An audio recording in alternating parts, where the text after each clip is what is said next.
All right, Shabbat say good morning. Let us begin. So we are picking up, continuing in Os Samich in Tzidkas Hatzaddik. So remember again, we left off on page Kuf Mem Vav in the Be'urei Chasidus.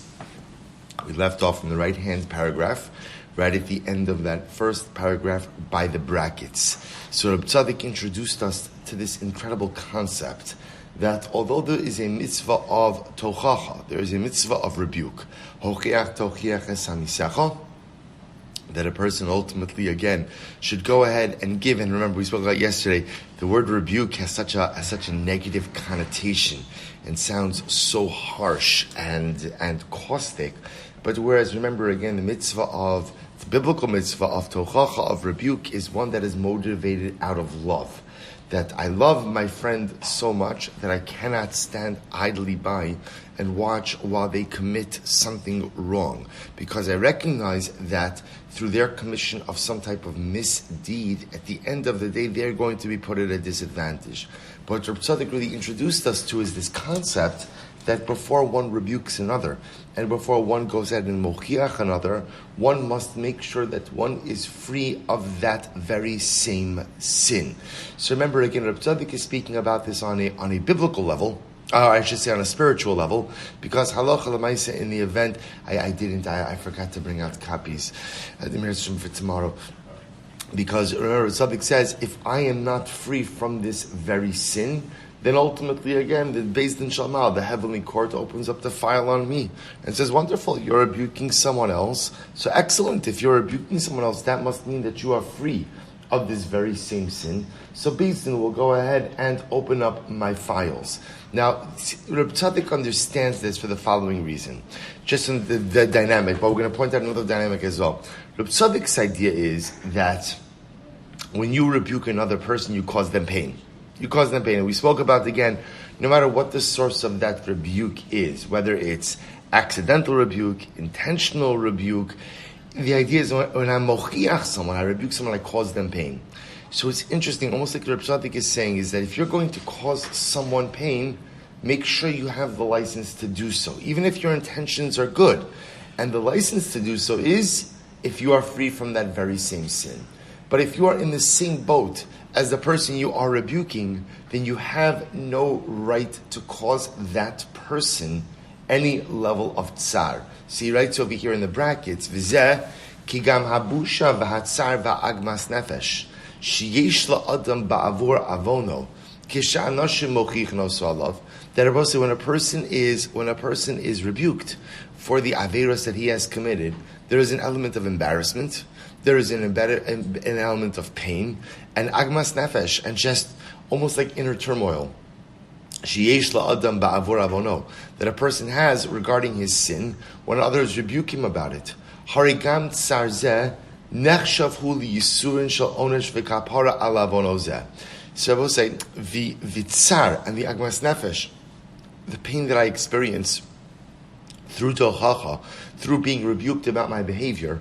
On one hand, the powerful part of that is that counts as yisurin, right? That counts as part of my suffering. Remember again, suffering is profound and powerful, and yet it has the ability to purge me of my sin. So when Reuven comes along and rebukes me for my aveira, so the truth is, the pain I feel from that is cathartic pain. It's part of my kapara. But the Rebbe goes on, he says, however, v'yesh al zeh haklal shekol mi shema'anish es zulaso alul lehi anish ba'ose inyan chas v'shalom im eino naki legamri mimenu lechalutin. So now Rabbi Tzaddik is just saying, I want you to understand why it is so severe that if I rebuke someone over a particular aveira, and I myself am guilty of that aveira, that I am held liable for that. And that's because Rabbi Tzaddik says when you rebuke someone, you're causing them pain. You're causing them pain. So I will say, the notion of causing someone else pain is a very dramatic idea, both in halacha as well as hashkafa. So Rabbi Tzaddik says, if you're going to cause them pain, and you yourself are coming from a vantage point, ultimately, where you've worked on this particular issue, you've worked through this particular issue, you've rectified this particular issue, that's fine.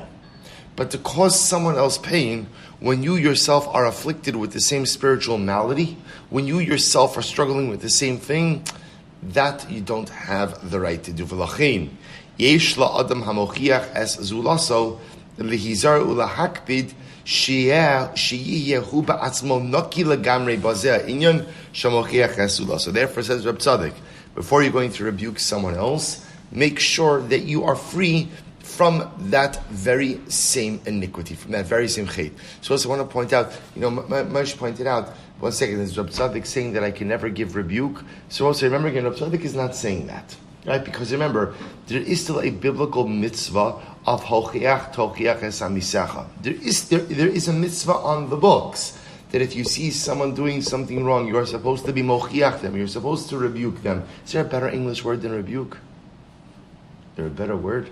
Okay, I just want to point out, you understand, when I use the word rebuke, criticize is not better. What was it?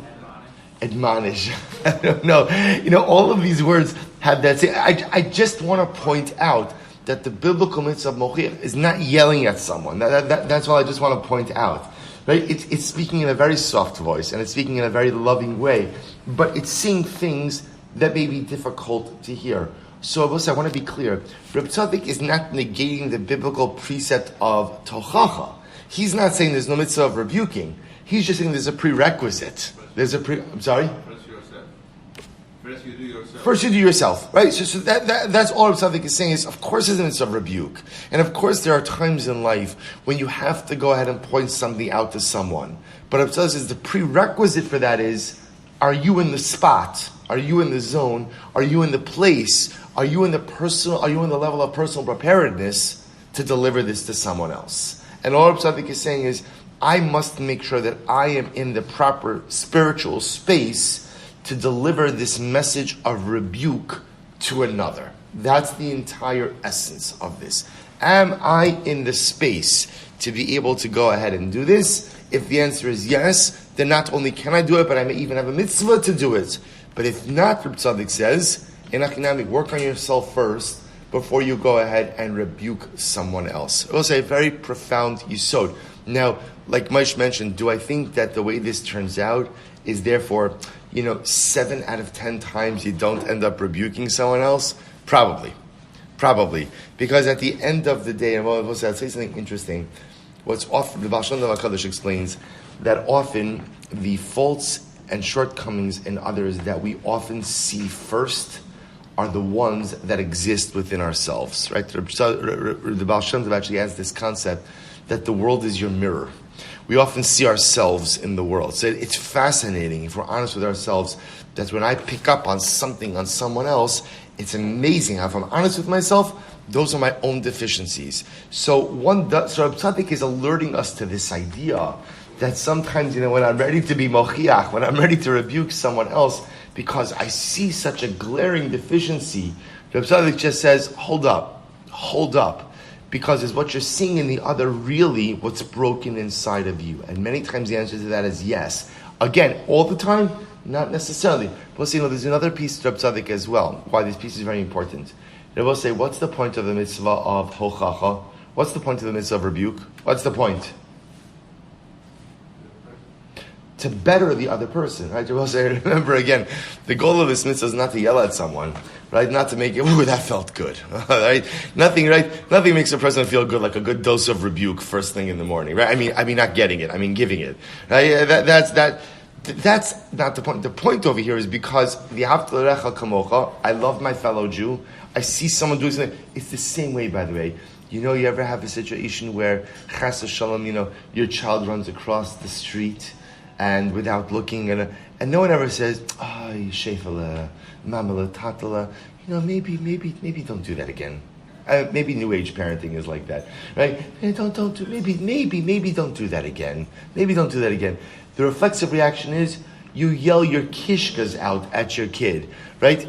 It's not anger. It's because I love my child so much, and the notion that they've just placed themselves in danger elicits such a visceral response. I'm not angry.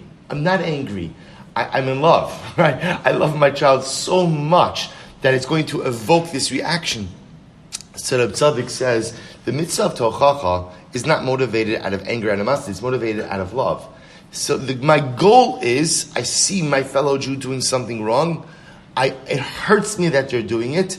I want them to course correct. Both say, any one of us who has ever received rebuke, right? And I'm assuming that's all of us, any tochacha, and knows what it feels like sometimes to get rebuke from someone who themselves is a very broken person. What's the first reaction when you receive rebuke like that? Right? The first reaction? Really? Really? Let me get this straight. You're giving me tochacha? You're giving me rebuke? Maybe it's kedai save your breath a little bit and go ahead and work on yourself. We've all been on the receiving end of that kind of rebuke where it just feels so disingenuous because the person who's giving it, him or herself, is such a flawed person.